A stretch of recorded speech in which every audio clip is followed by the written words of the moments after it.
Hoy tenemos una nueva locación, otra entrevistada, y es precisamente Gladys Ríos Cofré, lanquina en su corazón, un importante bagaje en materia profesional y sobre todo como estudiante en sus inicios, para conversar en este rescate de la historia de nuestra comuna. Gracias, Giovanni. Muy contenta de estar participando hoy día en un nuevo espacio, como tú lo mencionas, en este recorrido por nuestros tesoros vivos de la comuna de Lanco. Y como bien lo planteaba Giovanni en esta introducción, hoy estamos con la señora Gladys, conocida por todos los lanquinos, por todas las lanquinas, y con toda una historia en el mundo educacional que hoy día vamos a conversar en profundidad. Señora Gladys, le damos la bienvenida. Queremos agradecerle tremendamente que haya aceptado esta invitación a conversar con nosotros en este programa, en este espacio de Canal 6, financiado Fondo de Medios por la Seremía de Gobierno, y que nos ha llevado a encontrarnos en las profundidades de nuestros tesoros vivos y con todas sus historias. Señora Gladys, bienvenida, y cuéntenos cómo ha sido todo ese llegar a Lanco, transformarse en lanquina de corazón, como decía Giovanni, y hacer toda además una apuesta y un sembrar acá por muchas generaciones en nuestra comuna. Eso de los tesoros vivos me llega, o sea que pasé a formar parte de los tesoros. En otras palabras, aquí estamos con cosas, los años se convierten en tesoros después que somos chicos grandes. Bueno, creo que no entendiste muy bien, Giovanni. Yo siempre he sido lanquina, siempre.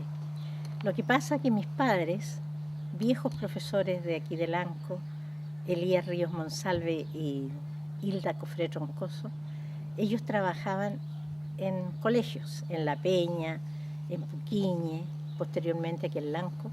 Entonces yo, donde ellos iban, yo iba.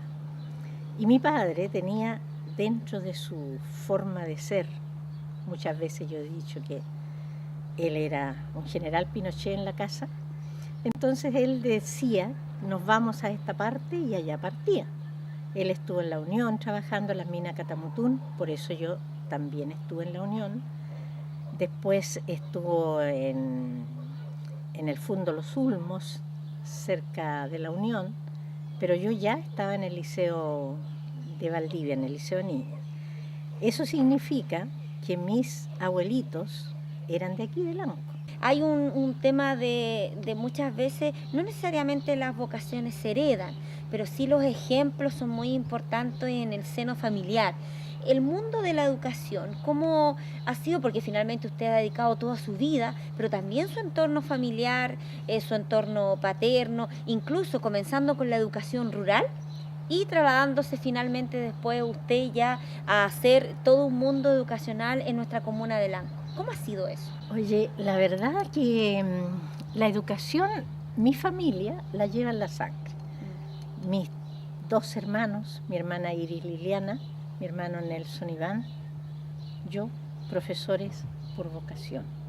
No por casualidad ni porque alguien nos dijo que los profesores ganaban mucho dinero. Nosotros nos gustaba ser profesores. De ahí a que yo cuando... Yo siempre me emociono cuando recuerdo Puquiñe.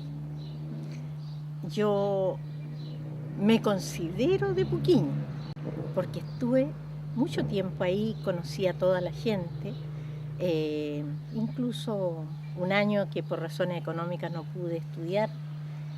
A raíz de eso me fui después a Temuco. Me quedé en Puquiñe ayudándole a mis padres con los alumnos y era una niña de pocos años. Pero la verdad que el que ama enseñar, no hay otra alternativa, aunque le presenten miles de caminos, uno sigue por el camino de la educación. ¿Cómo era la educación rural en aquellos años? Mirado desde el punto de vista de los profesores, desde el profesor, desde el sacrificio del docente, también desde el entorno. El profesor era considerado una autoridad en el sector, tenía un rol fundamental en la comunidad misma. ¿Cómo recuerda usted eso? Inclusive, si yo no me equivoco, usted me corrige ahí, los profesores le pagaban una vez al año. Ahí se compraban todas las cosas para el año casi. ¿Cómo era eso? En ese tiempo en los tiempos en que yo era adolescente, niña también podría decir, en mi niñez, el profesor, habían dos tipos de profesores, los profesores particulares y el profesor fiscal. El profesor particular no recibía podríamos decir el sueldo, sino que la subvención escolar se le daba a veces hasta 2 años demoraban. Y por eso en mi casa se aprendió siempre a tener la barrica de azúcar, la barrica de hierba, el cajón de esto, el cajón de esto otro, porque no sabíamos hasta cuándo iba a volver a haber dinero. Eso significó que cuando terminé el cuarto humanidad en el Liceo de Niñas de Valdivia, no pagaron la subvención y no hubo dinero para mandarme a mí a estudiar. Muy pocas personas estudiaban, lo más que se alcanzaba era hasta cuarto básico, a lo mucho sexto humanidades. Entonces, bueno, no hubo dinero y me quedé en mi casa, en Puquiñe. En realidad, la educación para mí es lo primordial. Siempre decimos el profesor verdaderamente es el formador. Esa semilla, sin pensar nosotros que somos parecidos a Jesucristo, que Él fue el maestro de Galilea, pero el profesor, a través de las parábolas, Jesús decía, se siembra. Y nosotros sembramos, todos los profesores, no solamente yo, mis padres y todos los que son profesores, sembramos. Y esa semilla fructifica a lo largo de los tiempos. Muchas veces el profesor cuando corrige no es muy querido, pero si se corrige con amor, a la larga, los muchachos terminan diciendo, oh, ese profesor me trató duro, pero quería que yo aprenda. Hay un hecho que es invariable e incuestionable, sobre todo acá en la comuna de Lanco, cuando han sido consultados algunos alumnos respecto del mensaje que dejó en el aula Gladys Río, y siempre está en el positivo hacia arriba. Esos retos, aquellas indicaciones y sobre todo muy puntual en los modales. Desde ya para que haga no una balanza, sino no lo tire la balanza, pero sí para sacar estas reflexiones de esa vocación de servicio que bien siguió usted, al igual que Gabriela Mistral, que es un tremendo ejemplo en esta materia. El hecho de su visión, el tema pedagógico en sí, su forma, ¿cuál fue su receta para plantearse frente a los alumnos que hoy en día, no es un misterio para nadie, están un tanto rebeldes y sobre todo faltos al respeto con el maestro que no tiene otro fin que encauzarle y dirigirle hacia un buen destino en su vida? Yo soy de la época, como aparece en el Facebook a veces, soy de la época donde ni siquiera yo tuve una muñeca, porque mi papá, con todas las cosas, las dificultades, no me iba a estar comprando una muñeca cuando tenían dinero una vez al año y a veces hasta 2 años. Entonces yo soy de esa época donde uno se hacía las cosas para jugar. Mi hermano jugaba con los trompos, con las bolitas y qué sé yo, esas cosas que utilizaban. Pero hay una cosa que yo le doy gracias a Dios en primer lugar y luego a ese padre que yo tuve. Porque para mí la letra con sangre entra. No se escapaba la hija al profesor.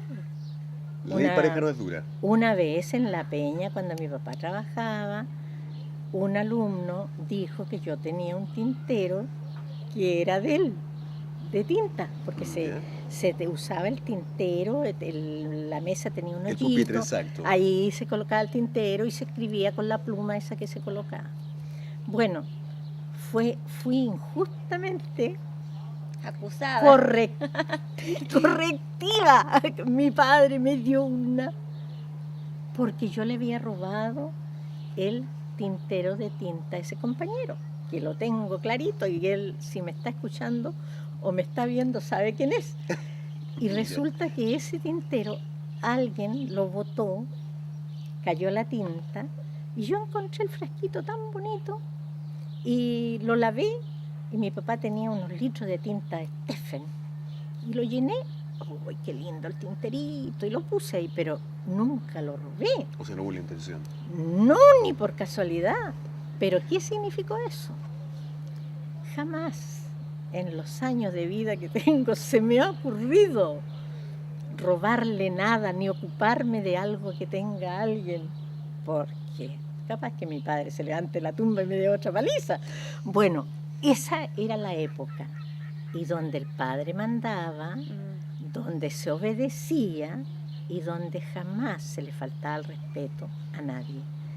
Gracias al relato que usted hace y a los nuestros entrevistados anteriores y a los que nos siguen, nosotros con Giovanni, gracias a Canal 6 y a la gente que va a ver estos documentales, vamos a hacer un camino, vamos a recorrer, vamos a viajar.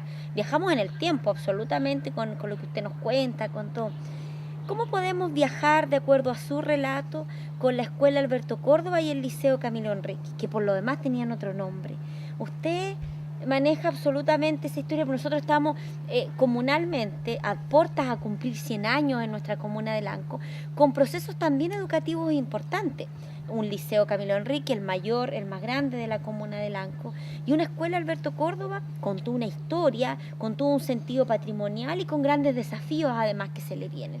¿Cómo era eso de que la mayoría de la gente uno dice, no, yo estuve en la consolidada, yo estuve en esto, estuve en lo otro? ¿Cómo ha sido esa historia de estos dos principales centros educativos? Y también sin dejar atrás, hablando solo hoy en día de nuestra educación pública municipal, de la Escuela Felipe Bartú, asentada en pleno corazón de la población 22 de Mayo, iniciada post terremoto del 60 en nuestra comuna. Hoy tenemos muchos colegios más, particulares subvencionados y particulares pagados, pero la educación pública en Lanco, la educación municipal, ha tenido un hecho importante, y usted ha sido definitivamente parte de esa historia. Sí, en realidad, humildemente, y lo digo de corazón, no son palabras, humildemente yo llegué a trabajar a la escuela consolidada el año 1962. Empecé a buscar trabajo. El 62 comencé a trabajar, y tengo que nombrar a mi compañera con quien andaba buscando trabajo, que era Carmen Oliva Cepeda. Y las dos quedamos. En ese tiempo estaba la Dirección Departamental de Educación en San José de la Mariquina. Pero éramos jóvenes, solteras, y eso se llamaba Escuela Consolidada de Experimentación, y antes que llegáramos nosotros, se llamaba Escuela Centralizada. Pero esas dos escuelas, yo no tuve el privilegio de estar en esa escuela, la primera, y estaba en el liceo cuando la señora Gabriela Picker, profesora de nosotros de arte, nos dejó de hacer clase porque a ella la trasladaron a ser directora de un proyecto experimental que había en Lanco. Y ese proyecto experimental tenía que ver con la unión de la escuela de hombres 55 y la escuela 52 de mujeres. Se juntaban esas dos escuelas y se daba inicio a la era que podríamos decir de experimentación, de la educación experimental, escuela centralizada y posteriormente consolidada. Yo llegué a la consolidada. En ese tiempo se trabajó en base a los exámenes que mandaban desde Santiago, los profesores hacían las clases. Es una historia bastante hermosa, bastante bonita. Señora Gladys, los inicios también de la educación mixta, se mantenía el tema de, a excepción del campo, me da la impresión, pero en lo urbano la educación era los hombres en un lado y las mujeres en otro. Justamente. ¿Y para qué decir de las iglesias? Claro. Ya que me acuerdo así,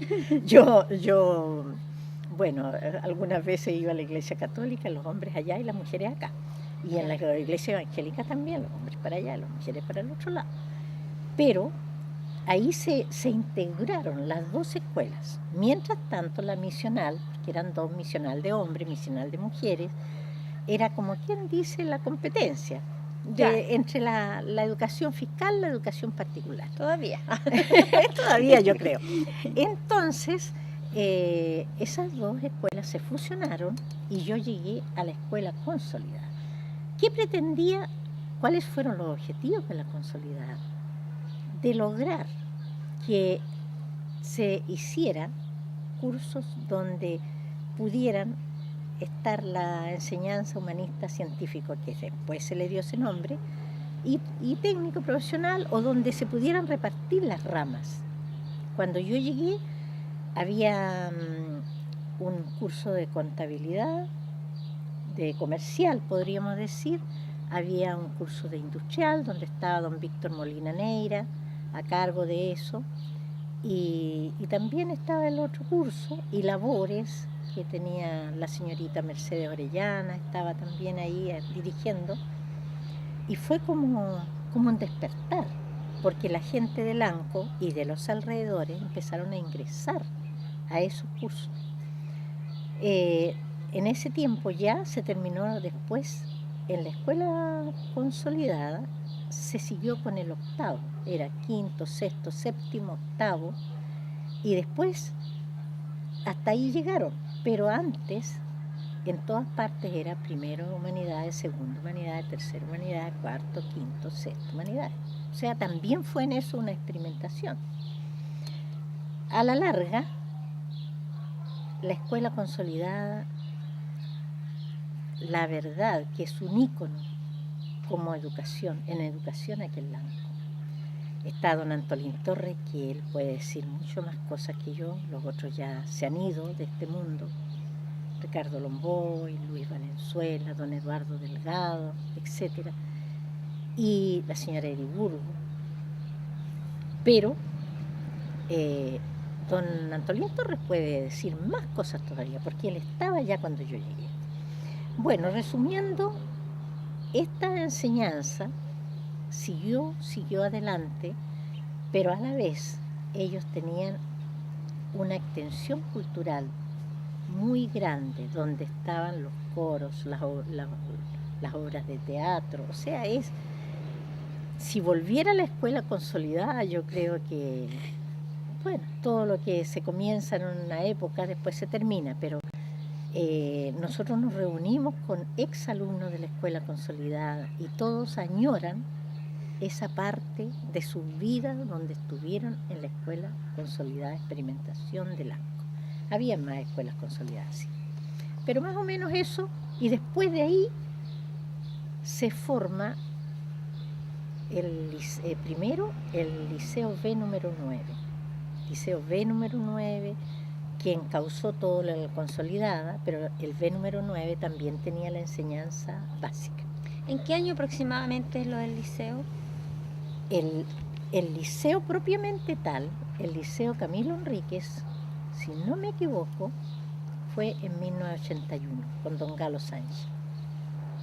Si no me equivoco, puede haber sido el 80, porque también a veces el alemán me juega unas malas pasadas. Pero ahí ya comienza como Liceo Camilo Enrique o siempre. Como Liceo Camilo Enríquez. Ya, y se despoja de su B número 9. De ahí la Escuela Alberto Córdoba se separó. Escuela Alberto Córdoba o la 246, si no me equivoco también. Y antes siempre estuvo todo integrado. El nocturno, esa otra cosa, la enseñanza nocturna. Muy famosa la enseñanza nocturna, donde mucha gente en Lanco se debe recordar o fueron alumnos, donde había coros también ahí en la enseñanza nocturna, con don Ricardo Lomboy, con don Alonso Fuentealba, con Erwin Poza, que fue el que después terminó con esto de los coros.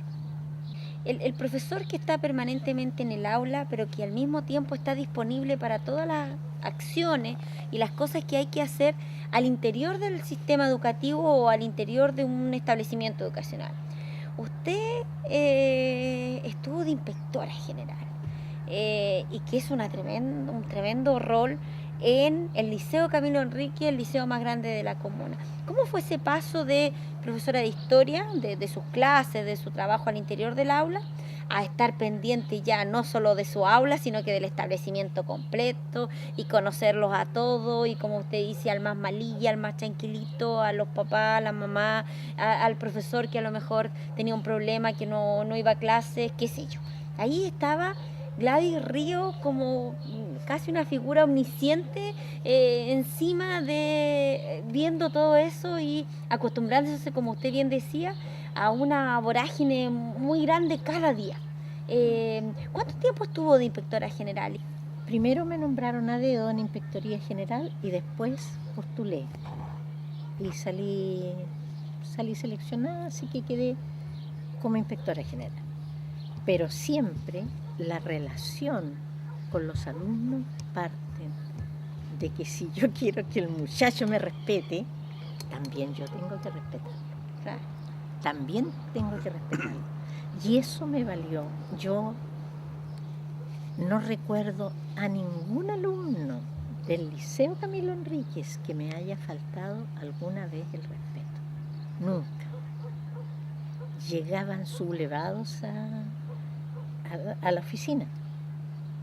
Pero los profesores a veces se reían. Ay, señora Gladys, sí, ustedes, tremendo miedo que le tienen. No me interesa que me tengan miedo, me interesa que me respeten y que lo que yo les diga lo puedan internalizar entre ellos mismos. Y siempre tenía cafecito, Milo para la niña embarazada, lechecita, galletita. Todavía tengo galletitas. Después Sí. los invito a tomar un café. María Luisa preguntaba respecto de lo que ha sido el planteamiento en el aula, de su trabajo con los jóvenes, de los diferentes cargos que ocupó al interior de las diferentes unidades educativas, pero esto ya es un aspecto más humano. Hablaba acerca del amor, de la forma en cómo logra plantearse usted, el del respeto. Hechos puntuales que hayan marcado su vida o alguna anécdota, me imagino, de las muchas que debe haber, en el caso de dar alguna excusa respecto del por qué no llegó con el trabajo o algún hecho en particular que haya sucedido del punto de vista familiar, de la consejería, que también como mujer y como madre planteaba a estos alumnos. Por ejemplo, una vez un niño, no sé quiénes se acordarán de esa anécdota, dijo que su papá había fallecido y armó un medio show y yo consolándolo y no era de aquí. Y se fue. Porque Y había digo que se darle empieza a permiso. matar a toda la familia o a enfermarla. No, Está este enfermo el papá de la mamá. estaba muerto, que le habían avisado. Y le dimos permiso, se fue y todo, con todas las de la ley, y que pobrecito, que ya vamos a saber, y que deja tu teléfono, tu dirección era de Mewin por ahí. Y no viene el papá después. Y no era verdad, pues desde luego que el papá estaba había vivo. resucitado. Había resucitado. Bueno, esas son anécdotas, pero el muchacho, un adolescente de 15 años, se le ocurrió eso. Fuerte. Otra anécdota, un joven de construcciones metálicas que ya tenía cualquier cantidad de problemas, muchacho. Me lo llevaron a mi oficina, iba tan enojado con el profesor que lo había llevado, porque había que suspenderlo, era medio grave la cosa. Y en ese tiempo estaba la señora Mónica Álvarez de directora. Entonces yo le digo, oye, le digo yo, si por no dejar nomás, si conmigo, ¿qué saca de enojarte? Si yo no voy a hablar contigo mientras estés enojado y mientras estés así. Entonces yo estaba, porque era la de los puntitos de las asistencias, como buena inspectora general, ahí los que faltaban y los que no faltaban. Y lo dejé. Después le dije, si quieres vas a dar una vuelta afuera y cuando estés mejor vienes para acá. No, dijo, todo el rato enojado. En ese tiempo yo tenía mi padre aquí en mi casa con mi tía, mi papá 92 años, la hermana de mi papá 94, los dos en cama, mal, y yo tenía que venir a darle un remedio. Le dije a mi directora, señora Mónica, tengo que ir a mi casa, me acaban de llamar por teléfono, que ya le corresponde, era un remedio bien peligroso, por eso lo administraba yo. Y me dijo, ¿y qué vas a hacer con ese muchacho? ¿No me lo vas a traer aquí? No, va conmigo, le dije. Y lo eché al auto, pues, y me vine con él. Y el cabro con una cara así. ¿Y para dónde me lleva? Me dijo. Acompáñame, le dije yo. Ya, me vino acá. Lo senté en el living y mi tía estaba hospitalizada, digo yo. Ahí en el living le teníamos cortina y mi padre al frente. Le dije, ven. Le di el remedio. Tía, le presento a un joven del liceo. Hola, mijito, ¿cómo está? Ya, mi papá era sordo. Papá, le presento a este joven del liceo. Le hizo mi papá, le pasó la mano. Anda a sentarte nomás, mijo. Se sentó en el living. Vio todo lo que yo estaba haciendo. La niña que tenía en mi casa estaba sacando pancito. ¿Quieres pancito?, le dije yo. No, me dijo. Entonces le dije, envuélveme el pan con un poquito de mantequilla y en una servilletita lo voy a llevar para el liceo. Y cuando volvimos, se sienta el chico y me abraza y me dice, ¿cómo usted tiene paciencia con gente como yo, con lo que usted está viviendo en su casa? Me emociono porque me recuerdo. Ese niño, no sé dónde estará hoy día, pero cuando mi padre falleció poquito después, el primero que estuvo en el velatorio colocando música, se veló en la iglesia bautista y colocando música. Entonces, ¿qué es lo que les digo yo? El amor. Aunque se rían, aunque todo el mundo diga, ya salió ya, con su amor, pero si nosotros amamos a ese alumno que tiene tanto problema, investigamos, escarbamos por qué es así, lo conquistamos y nunca más él va a volver a ser lo que era, porque ese chico no sé qué será de su vida, pero han venido muchos exalumnos a verme. Y eso, tú que eres profesora, sabes que tú nunca vas a ser rica con el sueldo profesor. Y después que jubilas, vas a ser la mejor administradora, porque vas a tener que aprender a vivir con poquito. Pero la satisfacción no es palabras que uno siempre utiliza, del deber cumplido, la satisfacción que queda del formador de juventudes no se sale. Y es el agradecimiento, lo único.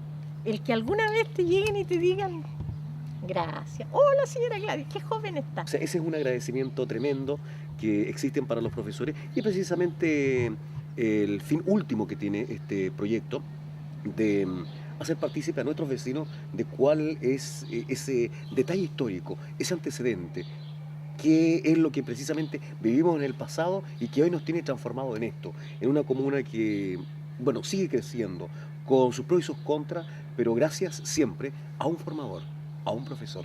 Y ese detalle obviamente hay que saber reconocerlo muy bien hoy por hoy. Señora Gladys, esa beta creativa que usted mencionaba de don Raúl, es la beta creativa que nos tiene hoy día aquí. Exactamente. Guardando desde la mirada de la tecnología el tesoro de su memoria, el tesoro de su testimonio, porque en el fondo, haciendo el recuerdo con ese estudiante duro primero, de corazón, y que ¿y usted por qué me va a llevar allá? Y usted lo inserta en lo más íntimo de su casa, viviendo lo que estaba viendo con sus papás, con su tía. Y él después se da cuenta y se produce el quiebre ahí emocional importante, es también dar a conocer en el fondo las muchas vivencias que se ha tenido a lo largo de la vida. Y por qué no, tal vez ese joven, que ahora puede ser un hombre, un padre de familia, va a ver este documental suyo junto con el de nuestros demás invitados y va a poder viajar a ese minuto, a ese pan, a esa casa, a ese minuto de colegio, donde en el fondo usted abrió las puertas y abrió el corazón, porque ahí se mostró el testimonio, porque en el fondo dar testimonio de lo que uno dice es lo más importante. Así que en educación, sin duda, usted ha sido una de las grandes personas que ha dado testimonio de su propia formación y del trabajo y la formación que ha hecho con muchas generaciones lanquinas. Así que ahora Gladys Río está guardada en los corazones de los lanquinos, ya lo estaba de todas maneras, pero además va a estar guardada en la memoria, en la retina de este lanco que avanza, pero que no olvida. y que Sí. mantiene a sus grandes vecinos, a sus grandes forjadores de la comuna, a sus grandes escultores de la comuna y que han ido sembrando y construyendo la comuna que tenemos hoy y la comuna que queremos para el futuro. Más de algún antecedente se nos ha quedado fuera. También lo vamos a requerir de su parte en lo futuro. Y, por supuesto, agradeciendo una vez más el hecho de compartir con nosotros este importante detalle de su vida, de compartirlo con los demás en este especial programa que estamos concluyendo para esta versión. Y vamos a llegar tocando la puerta y decir, presente, querida profesora. Y voy a llegar con una manzana Exacto, bien lustrada, exacto. bien lustrada la manzana. Que Dios los bendiga. Muchísimas señores, gracias a A usted, usted. señora ustedes. Gladys, muchas gracias por abrirnos las puertas de su casa, de su corazón, de su memoria y fue hacernos parte de este recorrido por la historia del Lanco desde la mirada de la profesora, desde la mirada de la educadora, de la maestra, como dice Giovanni, y pasar a ser parte de los tesoros vivos de nuestra comuna que juntos seguimos construyendo Lanco. Así que muchas gracias por compartir con nosotros y muchas gracias por esta maravillosa conversación que hemos tenido con este equipo que le ha puesto muchas ganas a este proyecto loco, pero un proyecto que sin duda va a pasar también a la historia de nuestra comuna ya en aras del centenario lanquino. Así que nos despedimos nosotros y les dejamos Muchas cordialmente invitados junto a la señora Gladys aquí en la histórica calle Santiago de nuestra comuna de Lanco a seguir en compañía de los siguientes documentales que se vienen en Tesoros Vivos de Canal 6.